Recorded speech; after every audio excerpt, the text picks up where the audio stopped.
Hello everyone, आपका एक बार फिर से वेलकम करते हैं आज के हमारे इस नए वीडियो पे। तो आज इस वीडियो के अंदर मैं आपके साथ डिस्कस करने वाला हूं SBI large cap diet plan growth के बारे में। इसमें मैं आपसे डिस्कस करूंगा ये जो म्यूचुअल फंड है इसने पिछले 1 साल, 3 साल, 5 साल या फिर एनुअल रिटर्न क्या दिया है, आज के डेट में इनका एक एनएवी का प्राइस क्या है, ये कितनी स्टार रेटिंग म्यूचुअल फंड है, इसमें आप मिनिमम एसआईपी अमाउंट क्या लगा सकते हैं और इनका फंड साइज क्या है। साथ ही साथ मैं आपसे डिस्कस करूंगा इसके अंदर कौन कौन सा स्टॉक लिस्टेड है और अगर आप इस म्यूचुअल फंड्स के अंदर कुछ पैसा जमा किए होते तो पिछले 1 साल, 3 साल, 5 साल में आपको क्या रिटर्न्स देखने को मिलता। और लास्ट में मैं आपसे डिस्कस करूंगा कि क्या हमें SBI large cap diet plan growth के अंदर इन्वेस्टमेंट करना चाहिए या फिर नहीं करना चाहिए। अगर आपने ऑलरेडी इन्वेस्ट किया है तो आगे आप अपना एसआईपी या फिर लमसम के साथ क्या करेंगे। SBI large cap diet plan growth ये एक इक्विटी म्यूचुअल फंड है जो कि लार्ज कैप कैटेगरी के अंदर आता है और ये काफी हाई रिस्क म्यूचुअल फंड है। अगर इनके पिछले 1 साल के रिटर्न्स के ऊपर बात करें तो पिछले 1 साल में जो रिटर्न्स दिया है वो 2.06% का रिटर्न है। 3 साल की बात करें तो 3 साल में 14.17% का रिटर्न दिया है। 5 साल की बात करें तो 5 साल में 20.05% का रिटर्न है और अगर एनुअल रिटर्न की बात करें तो एनुअल रिटर्न है 15.29% का। ये तो था इनका लॉन्ग टर्म का रिटर्न। वहीं पे अगर इनके शॉर्ट टर्म के रिटर्न्स के ऊपर बात करें तो पिछले 1 महीने पे जो रिटर्न्स दिया वो दिया है 2.48% का और 6 महीने की बात करें तो 6 महीने पे 11.93% का यहाँ पर रिटर्न्स निकाल करके दिया है। अब हम लोग एनएबी के ऊपर बात करते हैं तो आज के डेट में इनका एक एनएबी का प्राइस है 102 रुपया 86 पैसा।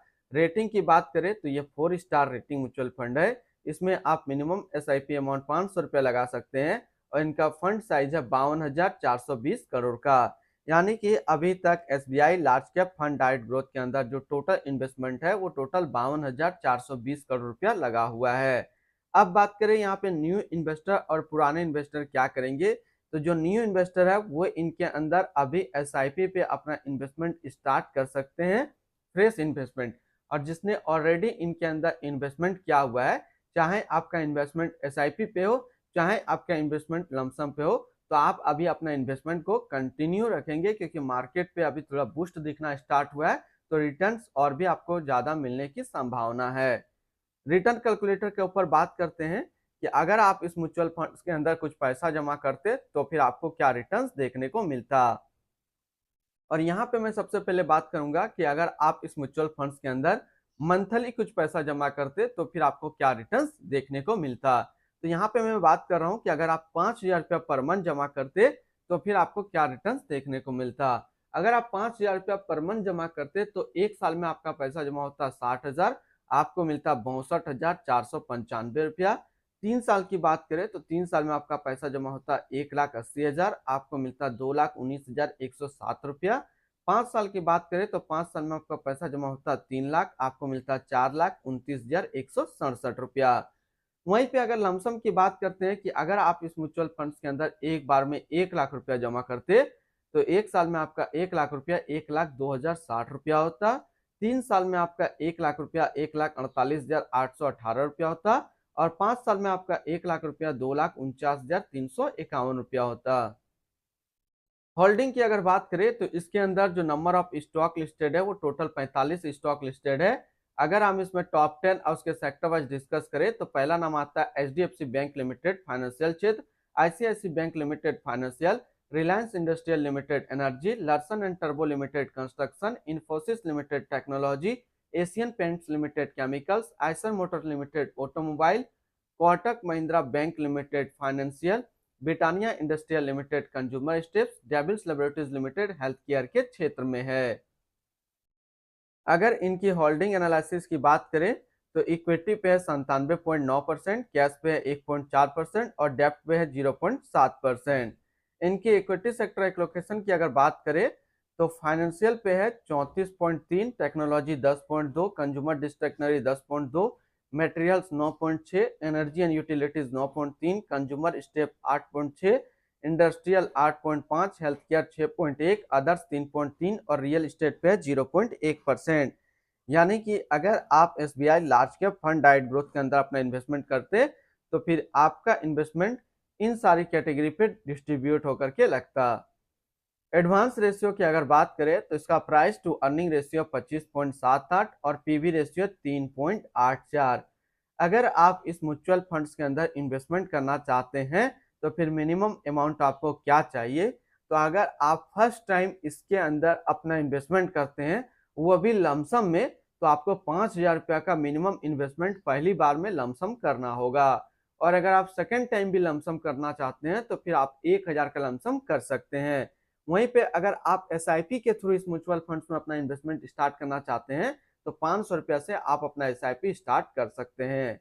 रिटर्न्स एंड रैंकिंग के ऊपर बात करते हैं और सबसे पहले बात करते हैं SBI large cap fund direct growth का फंड रिटर्न, जो कि 1 साल में 2.1%, 3 साल में 14.2, 5 साल में 20.1 और एनुअल है 15.3 का।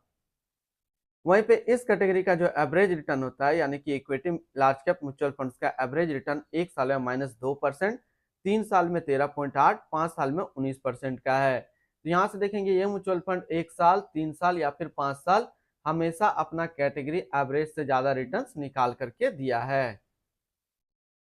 अगर इसके आसपास इसी तरीके का सिमिलर फंड्स की बात करें तो इसके आसपास इनसे बेटर एक और म्यूचुअल फंड्स है जिनका नाम है Nippon India large cap fund direct growth, जो कि एक 5 स्टार रेटिंग म्यूचुअल फंड्स है। 1 साल का रिटर्न है 3.5, 3 साल का 19.8 और फंड साइज है 45,012 करोड़ का।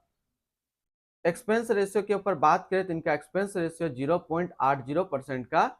एग्जिट लोड की बात करते हैं, अगर आप इन्वेस्ट किया हुआ पैसा 30 दिनों के अंदर निकालते हैं तो फिर आपको 0.25% का एग्जिट लोड यहाँ पे देना होगा। और अगर आप 30 दिनों के बाद और 90 दिनों से पहले अपना पैसा निकालते हैं तो 0.10% का यहाँ पे एग्जिट लोड देना होगा। स्टैम्प ड्यूटी की बात करें तो स्टैम्प ड्यूटी है 0.005%। टैक्स इम्प्लानेशन की बात करते हैं, अगर आप इन्वेस्ट किया हुआ पैसा 1 साल के अंदर अपना निकालते हैं तो जो भी आपका रिटर्न्स होगा उस पर आपको 20% का टैक्स पेमेंट करना पड़ेगा। और अगर आप 1 साल के बाद इससे अपना पैसा निकालते हैं और 1 साल में अगर 1,25,000 का रिटर्न्स बनता है तो फिर आपको 12.5% का टैक्स पेमेंट करना होगा। यानी कि शॉर्ट टर्म कैपिटल गेन पे आपको 20% टैक्स देना है और लॉन्ग टर्म कैपिटल गेन पे आपको 12.5% का टैक्स पेमेंट करना है। इनके fund house and investment objects की बात करते हैं तो SBI mutual fund total assist पे इंडिया पे नंबर 1 पे रैंक करता है। इसका टोटल असिस्ट अंडर मैनेजमेंट है 11,93,297 करोड़ का। SBI large cap direct plan growth ये एक इक्विटी म्यूचुअल फंड है जो कि लॉन्च किया गया है एसबीआई म्यूचुअल फंड की तरफ से। सोहिनी अडानी अभी इस फंड का करंट फंड मैनेजर है। इस फंड का करंटली असिस्ट अंडर मैनेजमेंट है 11,93,297 करोड़ का और लेटेस्ट में भी 102 रुपया 86 पैसा। SBI large cap direct plan growth ये एक काफी हाई रिस्क म्यूचुअल फंड है। इसे मिनिमम एसआईपी अमाउंट 500 रुपया का सेट किया गया है और मिनिमम लमसम 5,000 रुपया का सेट किया गया है। इनकी फंड बेंचमार्क की अगर बात करें तो इसका फंड बेंचमार्क है बीएसई 100 टोटल रिटर्न इंडेक्स। तो आज इस वीडियो के अंदर मैंने आपके साथ डिस्कस किया SBI large cap fund direct growth के बारे में। तो फिर मिलते हैं हम लोग नेक्स्ट कोई इस तरीके का वीडियो की अच्छी जानकारी को लेकर के।